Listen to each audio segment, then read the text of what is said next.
Sin duda, poder hablar de Dios es una responsabilidad sublime.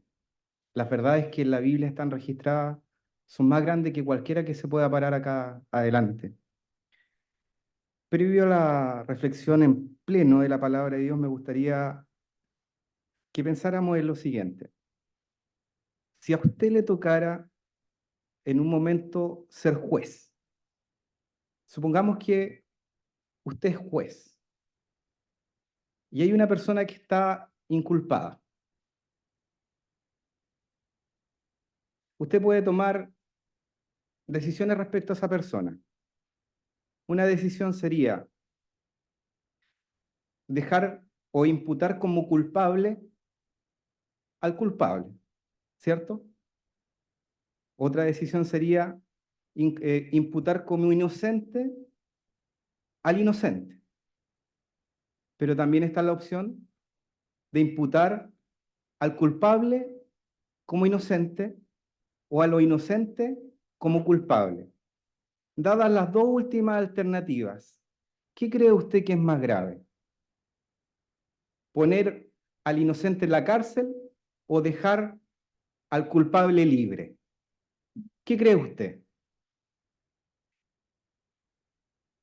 Pero ¿cuál tiene un costo mayor? ¿Cuál tiene un costo mayor? ¿Dejar al culpable libre o poner en la cárcel al inocente?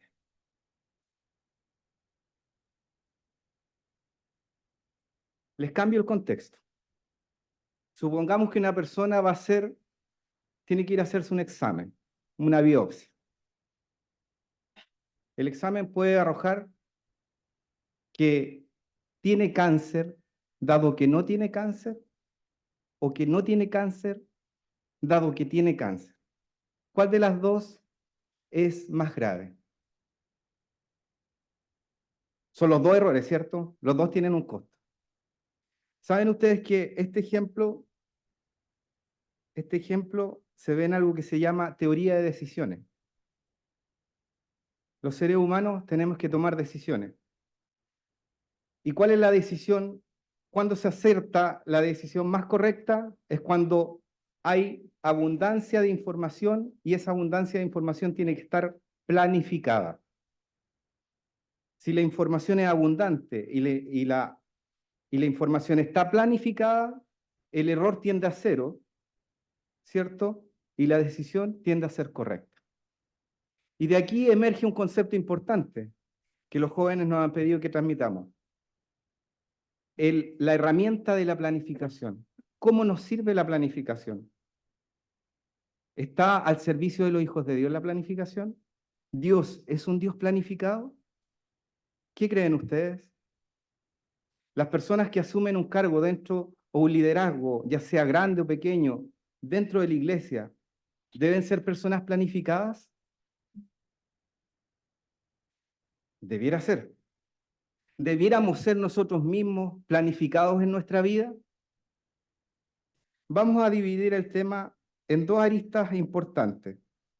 Vamos a ver la planificación desde un punto de vista dual y bíblica y vamos a ver para qué planificamos, cuál es el motivo de planificar. El texto de partida es el siguiente, Lucas 14, 28, 30, y nos ponemos de pie en reverencia a la palabra del Señor. ¿Por qué? ¿Quién de vosotros, queriendo edificar una torre, no se sienta primero y calcula los gastos, al ver si tiene lo que necesita para acabarla? No sea que después de haya que puesto el fundamento y no pueda acabarla, todos los que vean comiencen a hacer burla de él diciendo, este hombre comenzó a edificar y no pudo acabar. Amén. Pueden tomar asiento.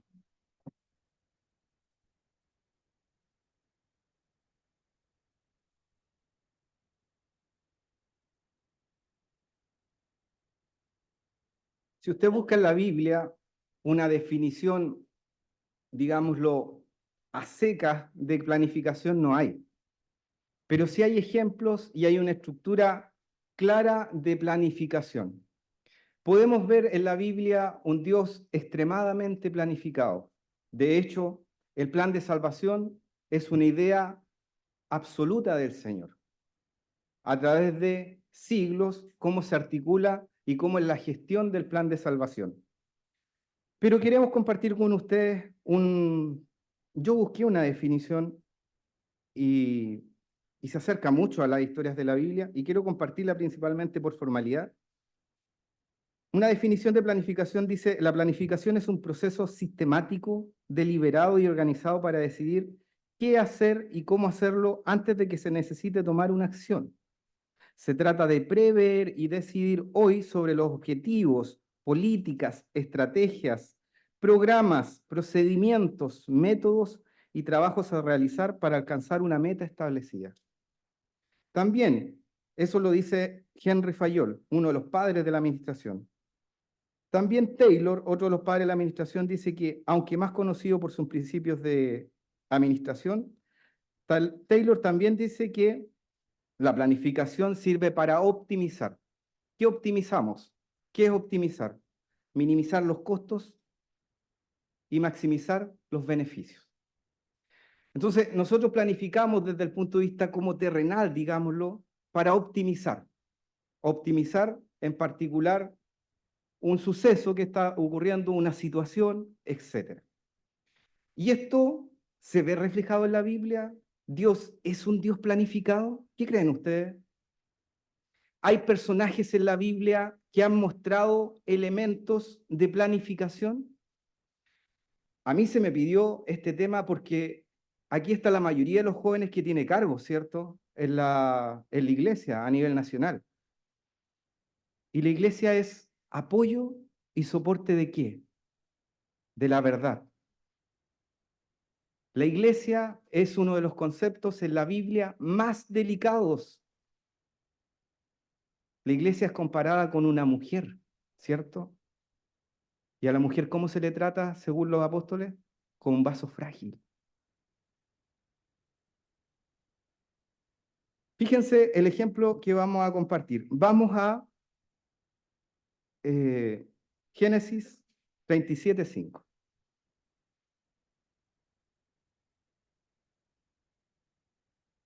Dice así en el nombre del Señor.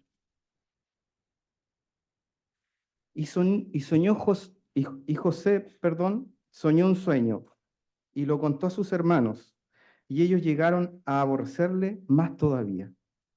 Y él les dijo: oíd ahora este sueño que he soñado. He aquí atamos manojos en medio del campo, y he aquí en mi manojo se levantaba y estaba derecho, y que vuestros manojos estaban alrededor y se inclinaban al mío.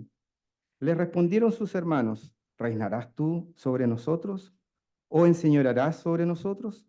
Y le aborrecieron aún más a causa de su sueño y de sus palabras. José, cuando aparece en la Biblia, emerge como un joven de 17 años aproximadamente. De hecho, la Biblia, aquí en el 37:1, dice que José tenía aproximadamente 17 años. ¿Quién tiene acá 17? Más de 17 hay varios, pero ¿quién tiene 17 o menos de 17? ¿Podría levantar la mano, por favor?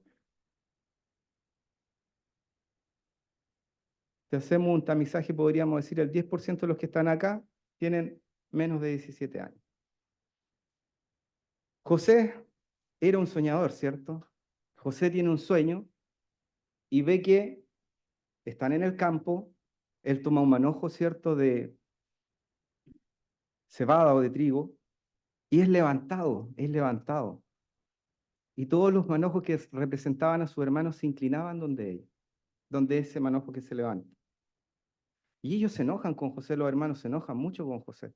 Además porque José tenía una predilección de Jacob, ¿cierto? Y eso provocó mucho, ahí en la familia, mucha disputa, digámoslo, mucha envidia de los hermanos. Cosa que los que somos padres no debiéramos repetir, ¿cierto? Porque genera en la familia división. Y el,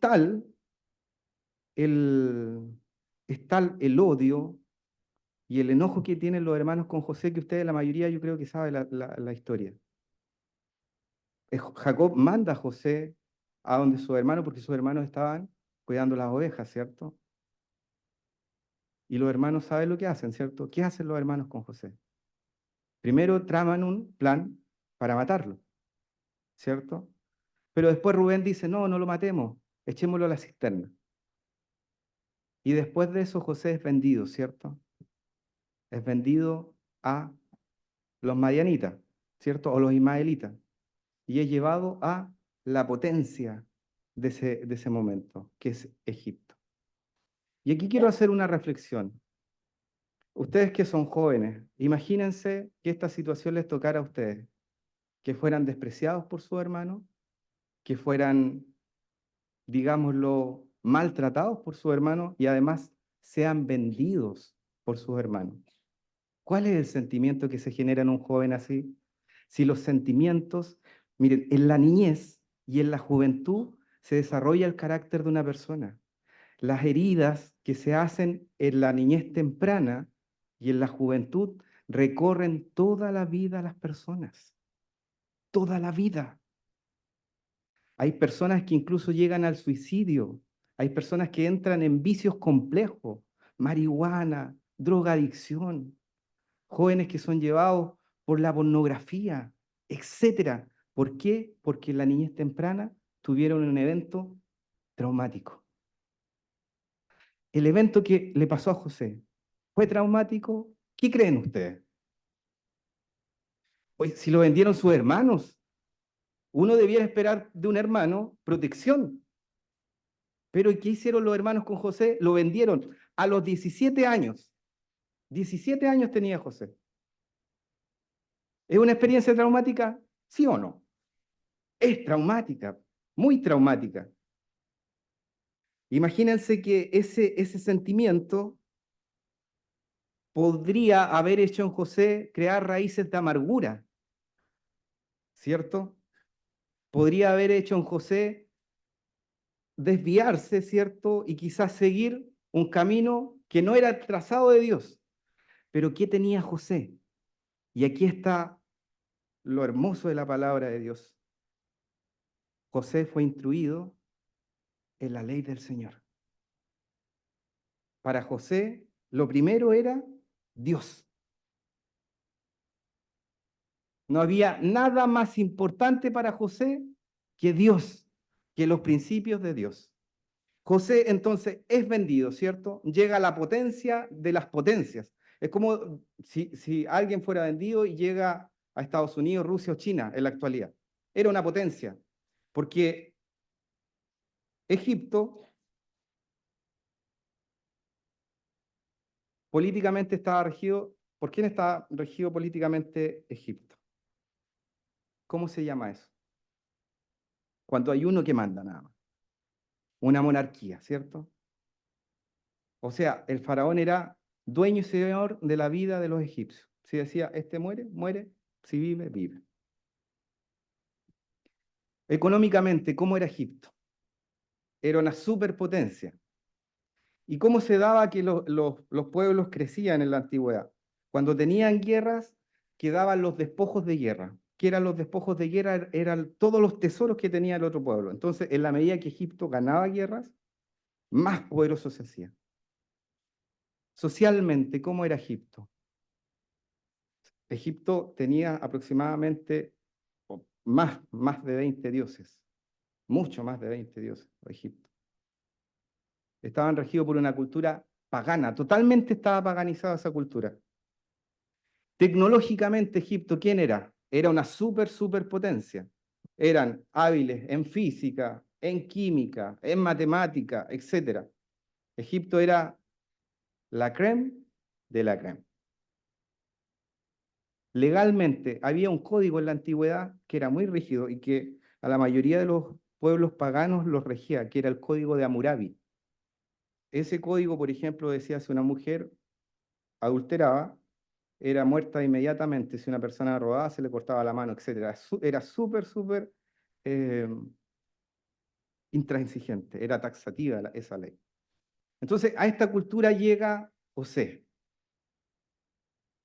un hijo de Dios. La primera interacción que tiene José con un egipcio es ¿con quién? Con los jóvenes, a ver, con Potifar. ¿Quién era Potifar? ¿Quién era Potifar? Aarón. Potifar, Aarón. Ayudemos a Aarón. ¿Quién era Potifar? ¿Ustedes lo saben? ¿Quién era Gaspar? Era un individuo que tenía a cargo, ¿cierto? Era un capitán del faraón. Potifar era una persona importante. Veamos la interacción de José con Potifar. Génesis 39, 2. Mas Jehová estaba con José, y fue varón próspero, y estaba en la casa de su amo egipcio, Potifar. Génesis 39, 2. Y fue varón próspero, y estaba en la casa de su amo egipcio. Y vio su amo que Jehová estaba con él, y todo lo que él hacía, Jehová lo hacía prosperar en su mano. Así halló José gracia a sus ojos, y le servía. Y él le hizo mayordomo de toda su casa, y le entregó el poder de todo lo que tenía. Y aconteció que desde cuando le dio a cargo, lo dejó a cargo de su casa y todo lo que tenía, Jehová bendijo la casa del egipcio a causa de José. Y la bendición de Jehová estaba sobre todo lo que tenía, así en casa como en el campo, y dejó todo lo que tenía en manos de José. Y con él no se preocupaba de cosa alguna, sino del pan que comía. Y era José hermoso semblante y de bella presencia. Tenía características parecidas a David y al Señor Jesús. ¿Se acuerdan que Jesús crecía en qué? Crecía en estatura, en sabiduría, en gracia con quién? Con los hombres y en gracia con Dios. Crecía en tres dimensiones del Señor. José crecía en gracia con los hombres, igual con Potifar. Y aquí hay una enseñanza bonita para los jóvenes. El Señor estaba con José. ¿Y cómo se veía que el Señor estaba con José? Porque todo lo que José hacía prosperaba. Pero aquí hay una reflexión importante, ¿ah? No siempre a los hijos de Dios todas las cosas le van a bien, porque hay un evangelio que usted escucha por afuera que se llama el evangelio de la prosperidad. Todo va bien. No, no siempre todo va bien, porque José tuvo que sufrir primero antes de llegar donde Potifar, ¿cierto? Tuvo que sufrir harto antes de llegar donde Potifar, pero llega donde Potifar, ¿cierto? ¿Y qué se le entrega a José? Se le entrega la administración de ese hogar. Una persona que administra tiene que planificar. Usted, hermano, que es pastor, que administra, ¿tiene que planificar? Evidentemente. Entonces, la planificación viene a ser una herramienta, ¿cierto? Para que las políticas y los objetivos que se tracen sean ejecutados de la mejor manera y una mejor toma de decisiones esté asociado a eso. José tenía la bendición del Señor. Pero aquí ocurre algo importante en la vida de José. Y aquí es importante para los jóvenes, porque José nos enseña a nosotros a vivir en una tierra ajena. José a nosotros nos enseña a vivir en una tierra que no es nuestra. Nosotros, hermanos, somos peregrinos y advenedizos, dice la Biblia, ¿cierto? En esta tierra. Esta tierra no es nuestra, porque nosotros esperamos una tierra, una mejor tierra. José nos enseña a nosotros a vivir de una manera íntegra. Y aquí ocurre algo. A José todo le era permitido en la casa de Potifar, excepto una cosa. ¿Y saben qué no le era permitido a José? Los jóvenes, por favor, interactuemos. Yo no conozco el Benjamín Martínez, ¿dónde? Allá está Benjamín. Me gustaría conocer los nombres. Por ejemplo, yo les cuento, yo hago clases, ahí a los estudiantes les digo que se pongan el nombre aquí, y se lo ponen, entonces los voy nombrando. Pero, ya, ¿quién no le era permitido? Joaquín, Joaquín de Los Ángeles, a José en la casa de Potifar. ¿Qué no le era permitido? Los pillé. ¿Ah?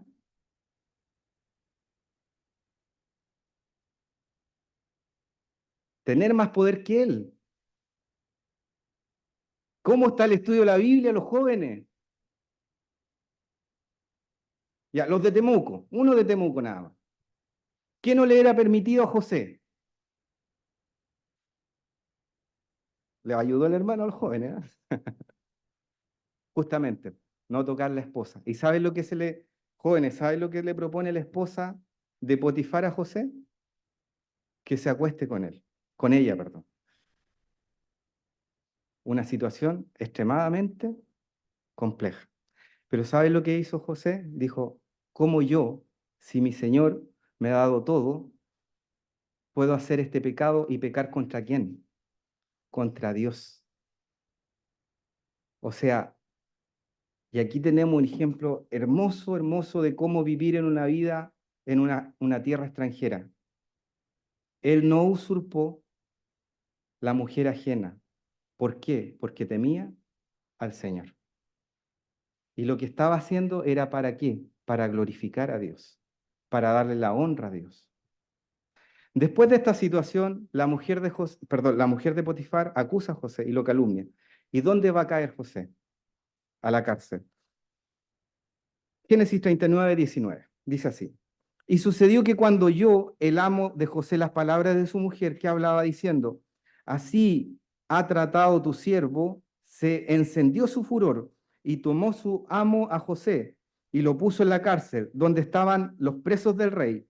Y estuvo allí en la cárcel. Pero Jehová estaba con José y le extendió su misericordia y le dio gracia a los ojos del jefe de la cárcel. Y el jefe de la cárcel entregó en su mano a José el cuidado de todos los presos que había en aquella prisión. Todo lo que hacía allí, él lo hacía. Todo lo que hacía allí, él lo hacía. No necesitaba atender el jefe de la cárcel cosa alguna de las cosas que estaban al cuidado de José, porque Jehová estaba con José y lo que él hacía, Jehová lo prosperaba. ¿Se acuerdan el Salmo 1 cómo dice? ¿Cómo dice el Salmo 1? Bienaventurado el varón que no anduvo en consejo de malo, ni estuvo en camino de pecadores, ni en silla de escarnecedores se ha sentado. Antes en la ley de Jehová está su delicia. En ella medita día y noche, y será como un árbol plantado junto a arroyos de agua, que da su fruto a su tiempo y su hoja no cae. Y todo, todo lo que hace prosperará. Eso estaba pasando con José, porque su mirada y su objetivo estaba en honrar a Dios. Y Dios le daba a José el don de la administración. Él llegó a la casa de Potifar, se hizo dueño de quién? De la casa, entre comillas, porque administraba todo. Él llega a la cárcel y ¿qué se hace? Prácticamente el jefe de la cárcel nuevamente. Y todo lo que hace, Jehová lo prosperaba.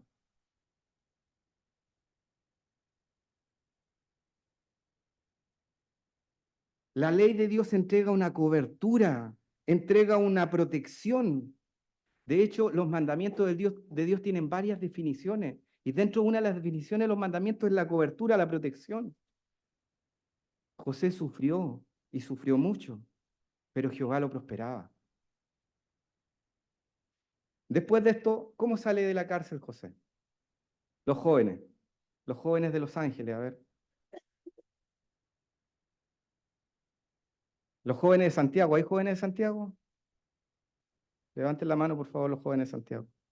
Hay de Santiago acá. ¿Cómo sale de la cárcel José, hermano? Vestido de lino.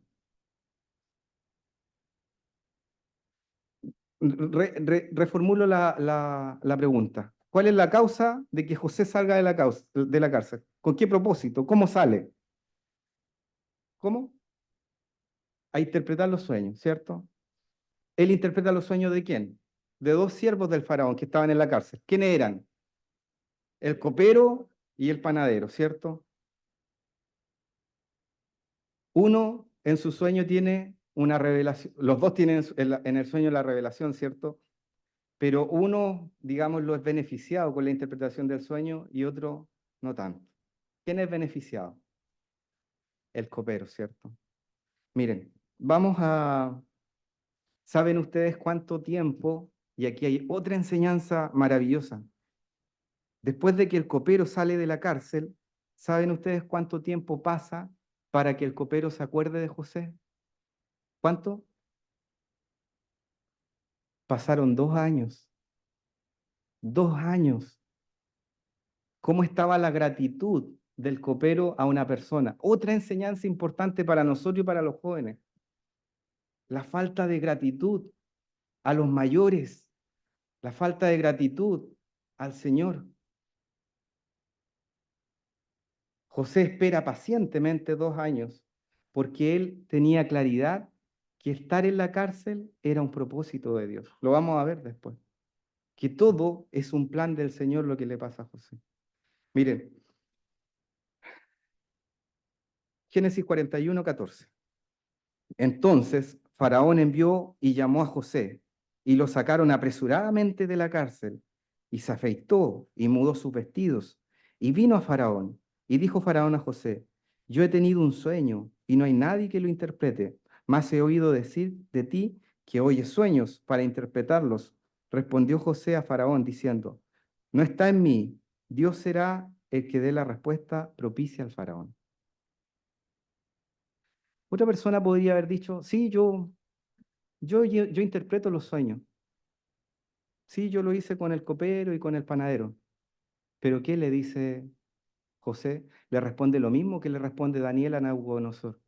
No está en mí, no está en mí. Porque todo lo que yo tengo bueno o usted tiene bueno es porque es un reflejo del Señor. Porque nuestra vida es para la gloria de Dios. No está en mí. El primer reconocimiento, encomienda a Jehová tu camino y Él hará.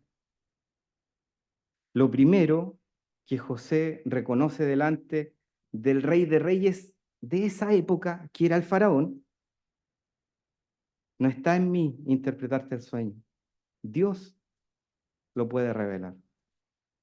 ¿Cómo genera, cómo propicia ese, ese, ese pasillo, digámoslo, para que el exaltado y alabado sea Dios? Él se minimiza, pero el que tiene que ser exaltado es Dios. Por eso José era bendecido, porque José, su prioridad era el Señor, porque para José la prioridad era Dios, lo mejor era para Dios. Fíjense. Bueno, ahí después viene todo esto que el faraón, ¿se acuerdan los jóvenes? Los jóvenes de Boroa. ¿Boroa? ¿Está Boroa? No quiere levantar los brazos. Pero... Boroa. Allí veo uno de Boroa, pero no quiere levantar el brazo. ¿Cuál es el sueño que tiene el faraón? Que vienen 7 vacas gordas primero, ¿cierto? O flacas. Ya. Después de las 7 vacas gordas, ¿qué vienen? 7 vacas flacas, ¿cierto? ¿Y qué hacen las vacas flacas? Perdón, las vacas gordas con las flacas, o al revés. ¿Qué hacen las vacas flacas con las gordas? ¿Qué hacen? Se las comen, se las devoran. Y José, bueno, después viene, la otra parte del sueño era las espigas, ¿cierto? Pero aquí, ¿qué hace José? Interpreta el sueño del faraón, ¿cierto? ¿Y qué significaban estas 7 vacas flacas y las 7 vacas gordas y 7 vacas flacas? ¿Qué significaban?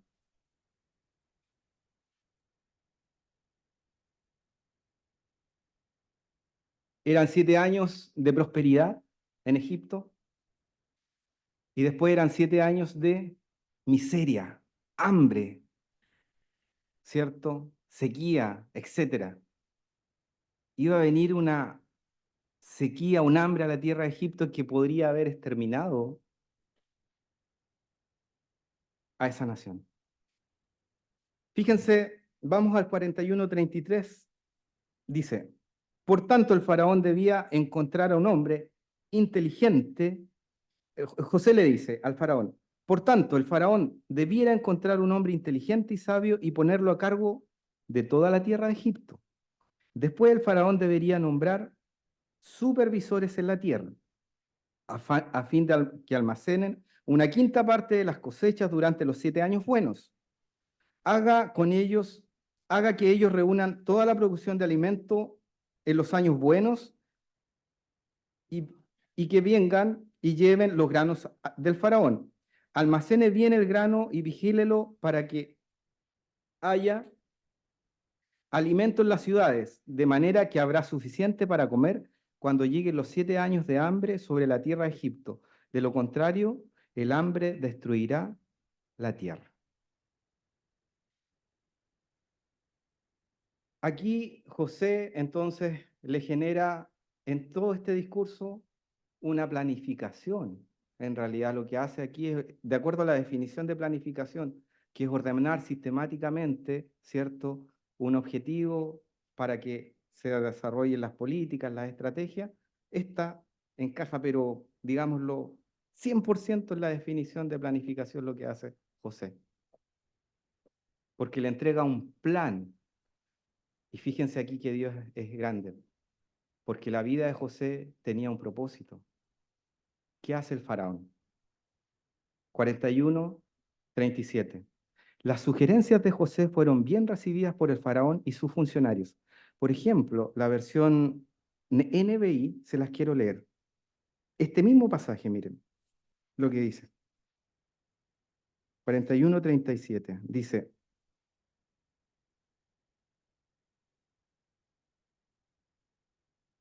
al faraón y a sus servidores le pareció bueno el plan. Y en la versión Reina Valera dice, las sugerencias de José fueron bien recibidas por el faraón y sus funcionarios. Y aquí está la palabra plan o planificación. Aquí José le entrega al faraón una planificación. Entonces, el 38, entonces Faraón preguntó a sus funcionarios, ¿acaso encontraremos a alguien como este hombre tan claramente lleno de espíritu de Dios? Así que el Faraón dijo a José, como Dios te ha revelado el significado de los sueños a ti, es obvio que no hay nadie más sabio e inteligente que tú. Quedarás a cargo de mi palacio y de toda mi gente recibirá órdenes de ti. Solo yo, sentado en mi trono, tendré un rango superior al tuyo. El faraón dijo a José, yo aquí en persona te pongo a cargo de toda la tierra de Egipto. Luego el faraón se quitó de la mano el anillo con su sello oficial y lo puso en el dedo de José. Lo vistió de ropas de lino de la mejor calidad y le puso un collar de oro. Después hizo que José subiera al carro de guerra reservado para el segundo en autoridad. Donde quiera que iba José le gritaba la orden, arrodíllense. Así el faraón puso a José a cargo de todo Egipto y dijo, yo soy el faraón, pero nadie levantará una mano ni un pie en toda la tierra de Egipto sin tu aprobación. Si nosotros hacemos un recorrido hasta ahora, ¿Dios es grande o no? ¿Dios es un Dios de propósitos? ¿Dios es un Dios ordenado de plan? Porque fíjense, el sufrimiento de uno vino a ser el beneficio de una tierra completa. Porque para que José llegara a ese cargo, llegó de manera azarosa o hubo sufrimiento en ese caminar, harto sufrimiento. Fue vendido, fue maltratado, fue calumniado, fue puesto en la cárcel, vivió la ingratitud del que le hizo el bien, vivió la ingratitud, vivió la indiferencia.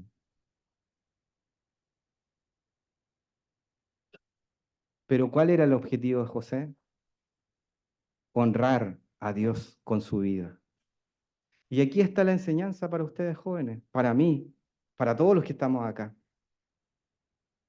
Independiente del contexto, del escenario en que vivamos, el propósito debe ser glorificar a Dios. Los cielos cuentan la gloria de Dios y el firmamento anuncia la obra de sus manos. Un día le dice a otro día, una noche a otra noche. Los cielos cuentan la gloria de Dios. La creación es un reflejo de la gloria de Dios. El mismo José era un reflejo de Dios,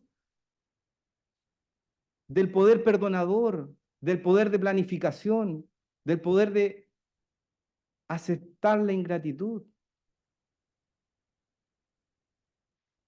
Y quiero esta primera parte, hermanos, fíjense lo que A José le toca una situación extremadamente difícil desde el punto de vista emocional, porque después de que José es nombrado como gobernador en Egipto, él planifica esos 7 años de abundancia, va por toda la ciudad de Egipto, recolecta el grano, pero después empiezan los 7 años de hambre. ¿Qué era necesario hacer acá? Entonces, aquí se da la situación quizás más compleja de José desde el punto de vista de superar un complejo, porque donde José llegan a Egipto llegan todos los pueblos aledaños a Egipto. ¿Jacob vivía dónde? ¿Dónde vivía Jacob y sus hijos? ¿Dónde vivía? Egipto, ¿dónde estaba Jacob? ¿Dónde vivía Jacob? Vivía en Canaán. De Canaán si usted se fija en el mapa, hay que bajar a Egipto. Ellos tuvieron que bajar a Egipto. Llegan donde José, su hermano. José les pregunta: ¿su padre está vivo? ¿Tienen más hijos? ¿Tienen más hermanos, perdón? Sí, hay uno menor. Sí, mi padre está vivo. José le entrega los granos, ¿cierto? Y le echa en los sacos el dinero, pero pide que lleven a Benjamín.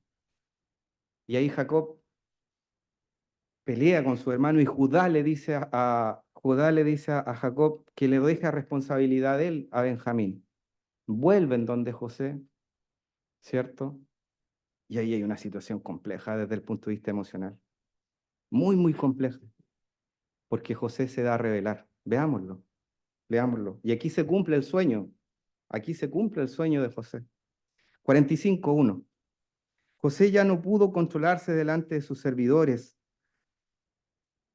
así que ordenó que salgan todos de mi presencia, y ninguno de ellos quedó con él. Cuando se dio a conocer a sus hermanos, comenzó a llorar tan fuertemente que los egipcios se enteraron y la noticia llegó hasta la casa del faraón. Imagínense el dolor.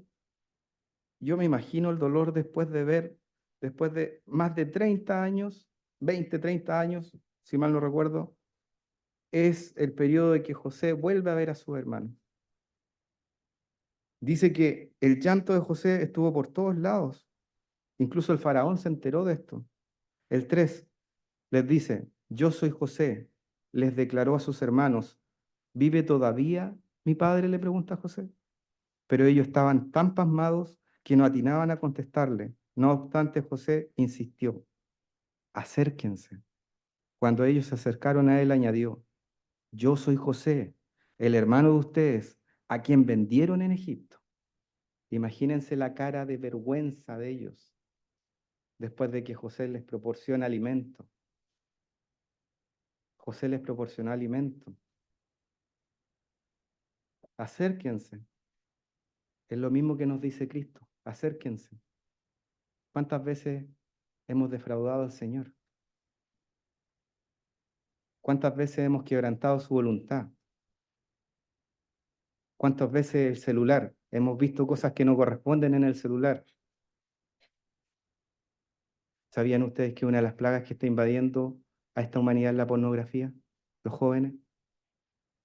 ¿Sabían ustedes eso? Que es una de las plagas más silenciosas que hay. Y es una situación que se da. Acérquense. ¿Cuántos de ellos se acercaron?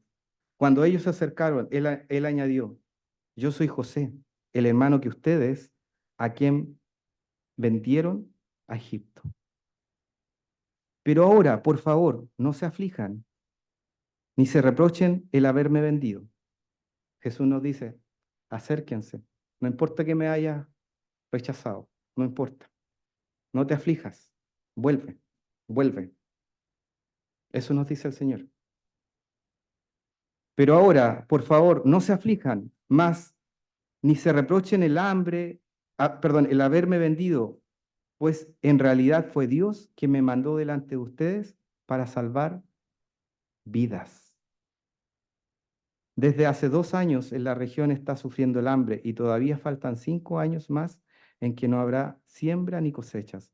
Por eso Dios me envió delante de ustedes para salvarles la vida de manera extraordinaria y eso de modo de asegurarles descendencia sobre toda la tierra. ¿Quién fue el que creó el plan para que José sufriera? ¿Quién fue?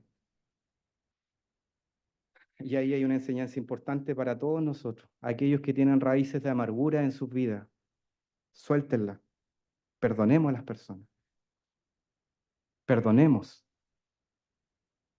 perdonemos, porque si no la raíz de amargura va a ir creciendo. ¿Creen ustedes que fue fácil el perdón para José? Después de verlo, que él mismo tenía que ayudarlo. Vengan, les dijo José, vengan, no se aflijan, no se aflijan, vengan. Porque ¿quién fue? Porque él le aclara ahí a su hermano, no fueron ustedes los que me trajeron a Egipto. ¿Quién fue? Fue Dios el que llevó a José a Egipto.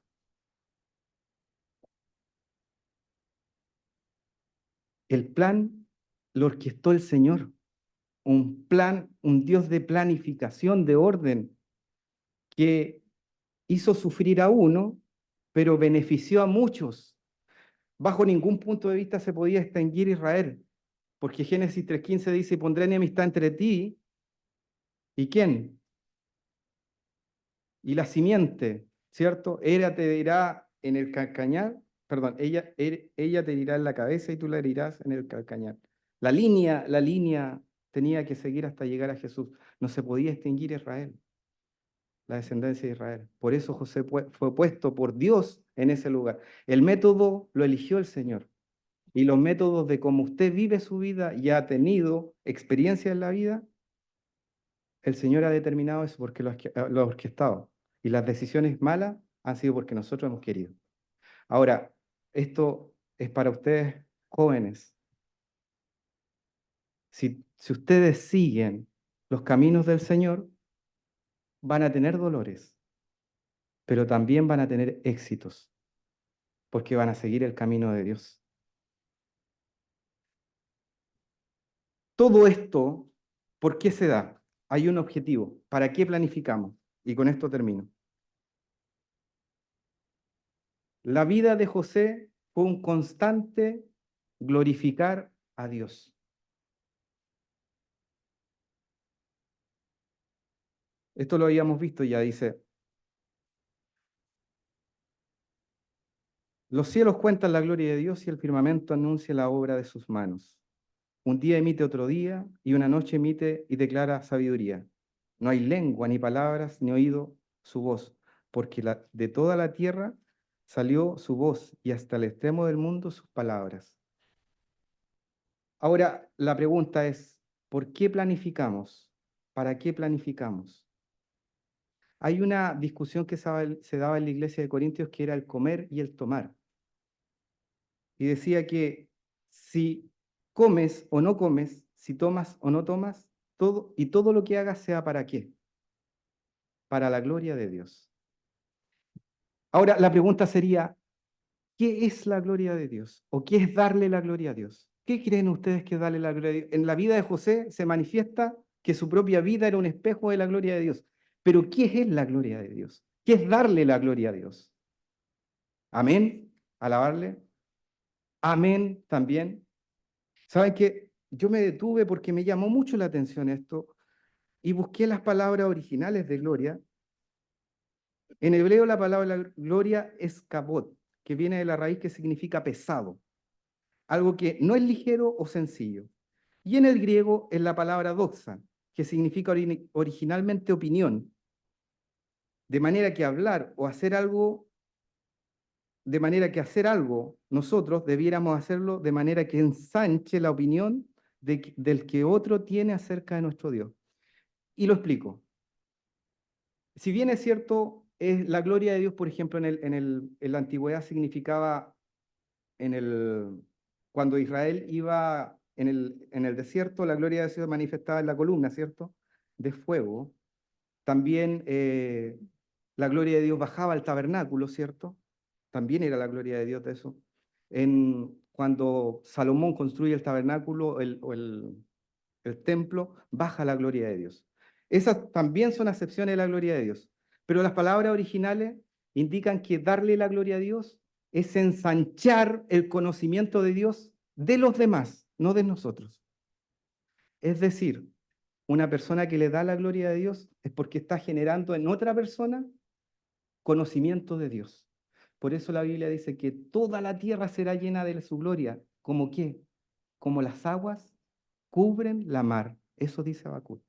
Entonces, ¿por qué planificamos? ¿Por qué tenemos cargos? ¿Por qué cantamos acá adelante? Para darle la gloria a Dios. Y con eso en mente, fíjense ustedes, si usted habla de un hermano, ¿le está dando la gloria a Dios? ¿Por qué? Porque no está ensanchando el conocimiento de Dios.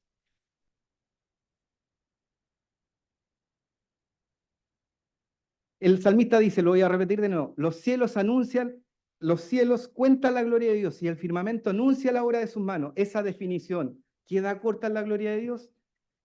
Sí queda corta.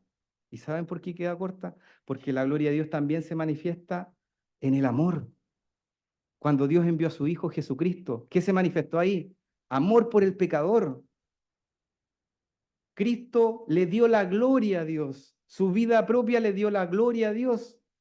Y es por eso lo importante, cuando usted joven esté con el celular, cuando esté con el celular, ¿le está dando la gloria a Dios ahí?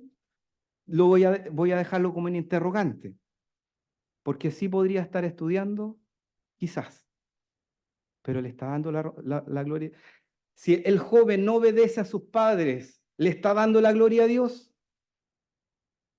Si el joven en este navegar en el internet se encuentra con videos, no digámoslo muy sanos, ¿le está dando la gloria a Dios?